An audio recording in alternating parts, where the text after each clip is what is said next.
cheiro de carne humana fresca atiçou as narinas da criatura e a fez despertar. Levantou-se na expectativa do que estava por vir. De 9 em 9 anos, o Minotauro era alimentado por presas humanas e vivas. Um horrendo tributo que Atenas tinha que pagar ao rei Minos.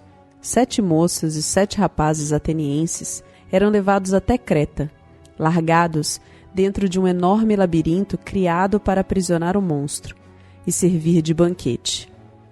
Nunca ninguém se salvou. Perdiam-se dentro do labirinto no desespero de conseguirem fugir. Mais cedo ou mais tarde eram encontrados pelo faminto Minotauro. O monstro esperava sua refeição chegar, e a cada momento o cheiro de humano ficava mais forte. Mas curiosamente dessa vez estava muito silencioso, sem choros ou gritos de costume. Nem mesmo passos eram ouvidos pelo homem-touro. Quando finalmente uma figura humana apareceu em frente ao taurino.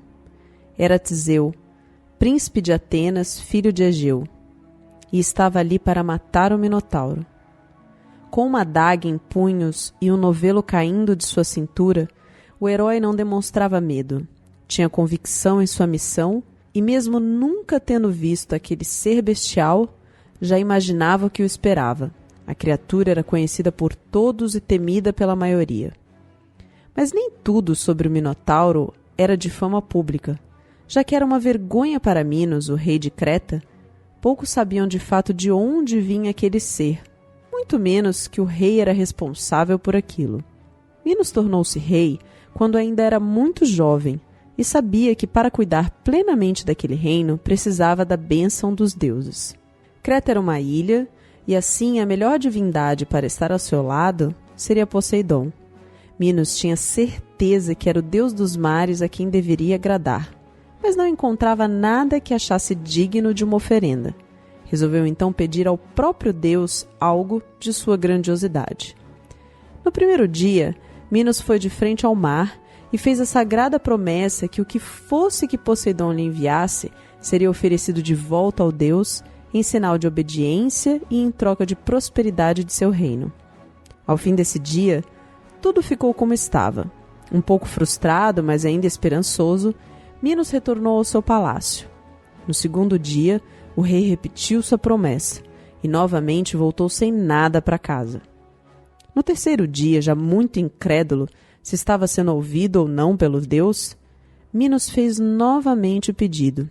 Esperou por alguns momentos, até que desanimado resolveu retornar, mas antes que virasse as costas ao mar, viu que algo surgia das águas.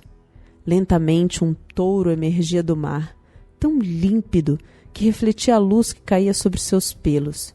Já em terra firme, sem uma gota de água sobre o corpo, o touro caminhou silenciosamente até o rei.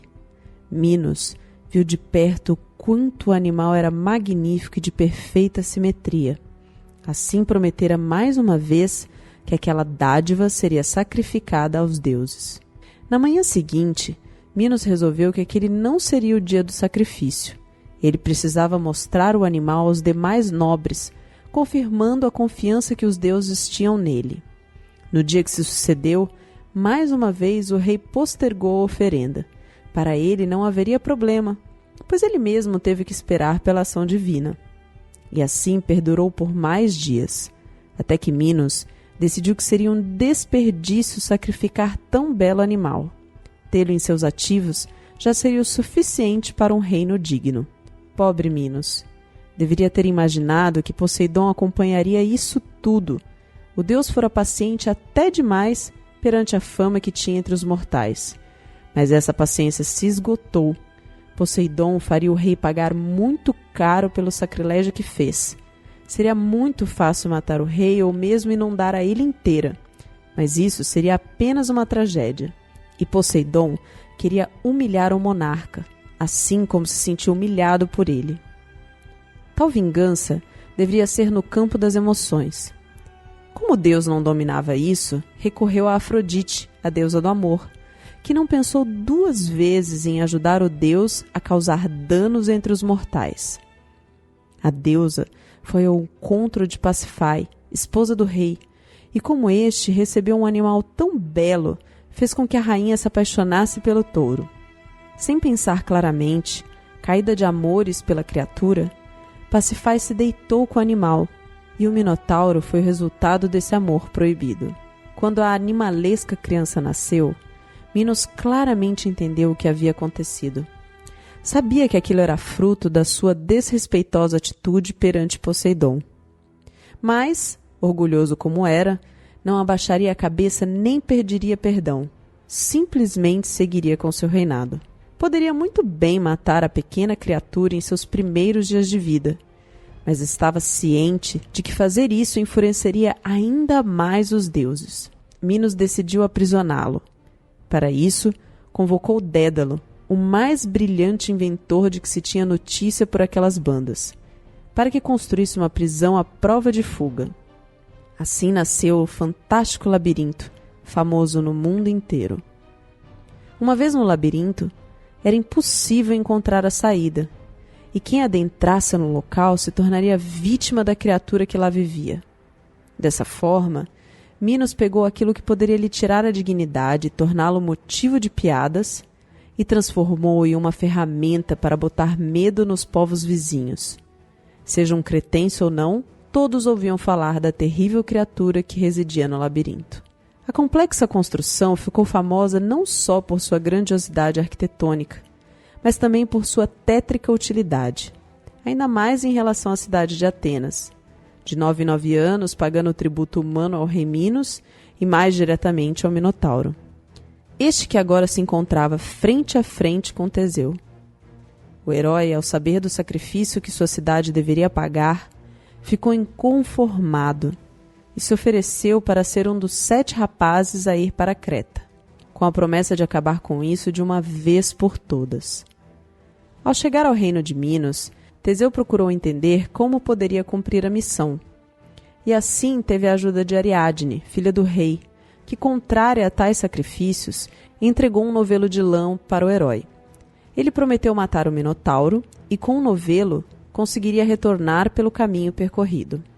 Assim o fez, entrou com os demais jovens atenienses, mas os deixou logo no início do labirinto, seguindo sozinho até o centro onde a criatura se encontrava. Por alguns segundos, ambos olharam silenciosamente nos olhos do adversário, esperando quem faria o primeiro movimento.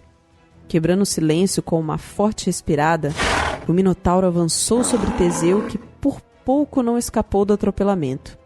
Pulando para sua esquerda e já se levantando, se viu obrigado a largar a adaga para usar as 2 mãos quando saltou sobre as costas da criatura, com os pés sobre o dorso do monstro e uma mão em cada um dos chifres. Teseu forçou o Minotauro a recuar. Sem poder alcançar com os braços o herói que escalava suas costas, o monstro desabou no chão quase que em cima dele. Ambos levantaram rapidamente, e em seguida a criatura investiu novamente com seus chifres pontiagudos. Desta vez, Teseu não fora tão rápido, e um corte em seu abdômen foi feito pela ponta do chifre taurino. Ainda assim, o herói saiu da frente do monstro o suficiente para pegar de volta sua adaga, e antes que a criatura virasse para ele, Teseu arremessou a arma perfurando entre suas costelas. Enquanto o Minotauro urrava de dor, o herói correu para perto dele para ter sua arma de volta. O Minotauro, sangrando, se virou de frente e logo em seguida recebeu uma série de perfurações. Os ferimentos claramente impediam o monstro de se impor para cima do herói, mas ainda assim não o matavam. Ele ainda resistia enquanto o sangue percorria seu corpo, tingindo de vermelho o chão do labirinto. Os olhos da criatura transpiravam ódio, que aos poucos foi se tornando desespero. Teseu notou que o próximo golpe não poderia ser no tronco do monstro, e sim num ponto vital. Acuando-o contra a parede e segurando em um dos seus cornos, aproximou sua adaga, já ensanguentada, da testa do Minotauro, enquanto ele tentava em vão empurrar o ombro de Teseu com sua mão esquerda. Até que por fim o golpe foi desferido. O corpo da criatura foi para o chão numa queda bruta e com a adaga cravada em seu crânio. Teseu cumprira sua promessa. Era o fim do Minotauro. Não haveria mais a criatura cretense para subjugar e humilhar o povo de Atenas.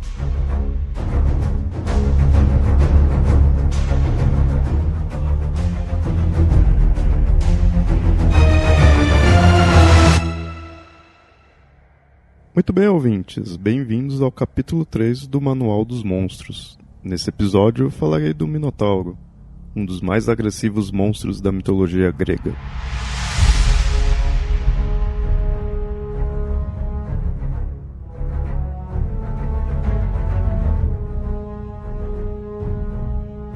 Seu nome e formato são bem conhecidos fora da mitologia grega, mesmo que muitos não tenham ideia da sua origem ou mito. A essência do Minotauro é de ser uma criatura meio homem e meio touro, sendo sua mais tradicional representação a de ter um corpo humano, com uma cabeça e um rabo de touro. Com isso, o Minotauro também é sempre visto como uma criatura feroz e forte, sendo isso indispensável para ele, pois não possui nenhum poder específico. Ele não gospe fogo, não voa, não é venenoso, e até mesmo ele sendo grande, não chega a ser um gigante. Claro que isso se deve por trazer aspectos básicos do seu lado animal, tendo a força como uma forte característica do touro. Sua aparência dificilmente muda de forma drástica. Às vezes, seus membros podem ser mais próximos do touro, com cascos, ou totalmente humanoides, com mãos e dedos. Mas a cabeça sempre é a de um touro. Nas estátuas antigas, nem mesmo o tamanho do seu corpo é irreal, seguindo os músculos e proporções comuns de figuras masculinas. Porém, em representações atuais, é comum que ele tenha um tamanho exagerado, mas ainda assim humanoide. Apesar dessa ser sua aparência mais popular, existem representações do Minotauro quase que o contrário, como na obra do William Blake, onde se assemelha a um centauro, com a parte acima da cintura de um humano e o restante de um touro. No início mostrei que o nome dessa criatura é bem conhecido, e a palavra Minotauro mostra bem a relação que a criatura possui, tanto com a região onde se encontra, quanto com a sua linhagem. Seu nome significa touro de Minos, porém às vezes é visto que seu nome verdadeiro é Astério, o mesmo nome do antigo rei de Creta que acolheu a Europa, esta por sua vez, mãe do futuro rei Minos. E é interessante agora ver que tanto o próprio personagem Minos quanto a representação do touro nos mitos dessa região é bem importante. Quanto mais se estuda a mitologia grega e a própria história, é natural que se foque na ilha de Creta, que está dentro desse estudo, mas possui muitas particularidades e muita complexidade, muitos elementos, sendo o rei Minos um dos mais importantes, tanto mitologicamente quanto historicamente, pois ele é um personagem que transita entre o mítico e o histórico. Vemos que os personagens dessa região que estão ao redor do Minotauro, eles não estão ali simplesmente como coadjuvantes. Alguns até possuem suas próprias narrativas, como Dédalo e Ícaro, que tem relação desde a criação do labirinto, onde fica-se o Minotauro, como outros personagens, e o próprio rei Minos, que possui toda uma complexidade. E ele por si só também possui uma ligação com o touro, com a figura do touro. Em sua narrativa, Zeus se transformou em um touro e raptou Europa, que era filha do rei Fenício. Com ela, ele teve 3 filhos e um deles era Minos. Europa então se casou com Astério, rei de Creta na época, e após a morte do rei, Minos conseguiu assumir o trono após lutar contra seus irmãos. Obviamente, existem variações dessa narrativa, mas sempre se mantendo a relação de Europa com Zeus em forma de touro, e mais para frente Minos assumindo o reinado de Creta. Assim temos na narrativa do Minotauro a relação divina na origem do rei, e já com uma particularidade da imagem do touro. Já em seu reinado, em determinado momento, Minos pede ao deus Poseidon, deus dos mares, um touro para ser sacrificado em nome da própria divindade. Porém, ele acaba tentando enganar Poseidon e se recusa a fazer tal sacrifício. Porém, os deuses percebem essa falta de respeito que ele teve e punem, No caso, utilizam a deusa Afrodite para tal punição, e ela faz com que a mulher de Minos se apaixone pelo touro. E dessa união que surge o Minotauro. Com isso vemos que a figura do touro, que novamente ela está muito relacionada a toda a região de Creta, aos cultos naquele povo, a própria história ele vai estar relacionada a essa figura. E a gente vê num dos personagens mais famosos dessa região, mais importantes, que é o Minos, não necessariamente o Minotauro. O Minotauro, no caso, é o mais popular, é o monstro mais popular dessa região. Mas Minos, como disse, ele é bem importante. E a gente vê a figura do touro ligada desde o próprio nascimento do rei e depois ao, não seria um filho, mas uma cria dele, que é o Minotauro. Com todo esse detalhamento, todos esses elementos, a gente vê que a narrativa do Minotauro ela possui suas características próprias, que acabam até se interligando com narrativas próximas ali dos demais personagens. Assim, o Minotauro ele não é apenas um obstáculo do herói Teseu. Ele não é simplesmente a criatura do qual Teseu vai destruir. O próprio Teseu também possui uma narrativa própria, ele possui outras aventuras, outros combates. Então, o momento em que o Teseu enfrenta o Minotauro é importante, tem toda a sua mensagem, mas ele é um momento em toda a narrativa de ambos os personagens. No Teseu, no caso, a narrativa em geral dele, e do lado do Minotauro, não necessariamente da narrativa dele em si, mas de toda a imagem que ele, e com isso a figura do touro e dos personagens ao redor de Creta. Assim acabam sendo personagens que marcam bem aquela região. O Minos, o Minotauro, a esposa. É uma imagem bem geograficamente específica. Por isso é impossível analisar Creta sem chegar no mito do Minotauro e do rei Minos, ou vice-versa. Não se costuma mostrar muitos detalhes na morte do Minotauro, pois nesse determinado momento da narrativa, o importante é o desafio que o Teseu tem ali no momento de não só matar o Minotauro, mas também, com isso, livrar os atenienses que seriam oferendas a este e também poder sair do labirinto. O herói consegue com a ajuda de Ariadne, a filha do rei Minos, e assim a gente vê o labirinto sendo mais um personagem praticamente importante na figura do Minotauro. A criatura ela se encontrava no centro do labirinto, onde era deixado as oferendas humanas, e assim cria-se o terror de se estar aprisionado em um local onde a qualquer momento o monstro pode aparecer. As oferendas eram alimentos do monstro, e pagas pela cidade de Atenas. 7 rapazes e 7 jovens moças eram levadas para Creta a cada 9 anos. Tal dívida vinha da guerra que Minos iniciou com Atena, como vingança da morte do seu filho. O motivo do pagamento varia para algumas narrativas, mas sempre como oferendas ao Minotauro. Até o momento em que o Teseu chega e acaba com isso, matando o Minotauro. Assim, na mitologia, o Minotauro é apenas uma figura, claro que importante, principalmente para essa região, mas ainda assim, um único ser. Mas como diversas outras criaturas, é comum ser representado como uma raça, no mesmo estilo dos centauros míticos. Em diversas narrativas mais recentes, filmes e jogos, a gente vê uma raça de minotauros. E é comum que essas imagens tragam o monstro portando armas, normalmente armas pesadas, que acaba somando ao seu aspecto de força bruta. Na maioria das vezes são machados longos ou martelos. Dessa forma, ainda mantendo a imagem de uma criatura feroz e forte.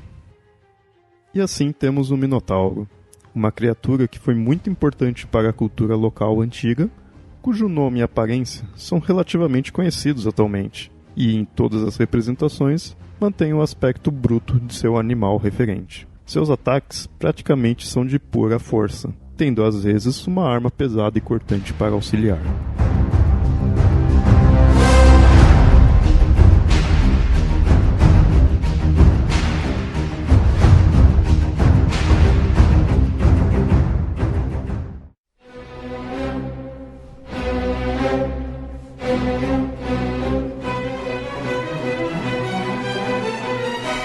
Criação, roteiro e edição desse episódio, Leonardo. Revisão, Nilda. Locução narrativa, Marcela Ponce de Leon. Esse é o Manual dos Monstros, um podcast do Projeto Mitografias. Para conhecer outros podcasts, textos, artigos e trabalhos acadêmicos, acessem mitografias.com.br. E não se esqueça de nos seguir nas redes sociais, facebook.com/papolendário e @mitografias, no Twitter e no Instagram. Para comentar, você pode ir no próprio site ou enviar e-mail para contato@mitografias.com.br. Tal podcast só existe graças ao apoio dos padrinhos e madrinhas do Mitografias, que colaboram com um valor mensal. Caso você queira colaborar também, acesse padrim.com.br/mitografias. Isso nos ajuda a manter o site e os atuais podcasts e produzir novas atrações.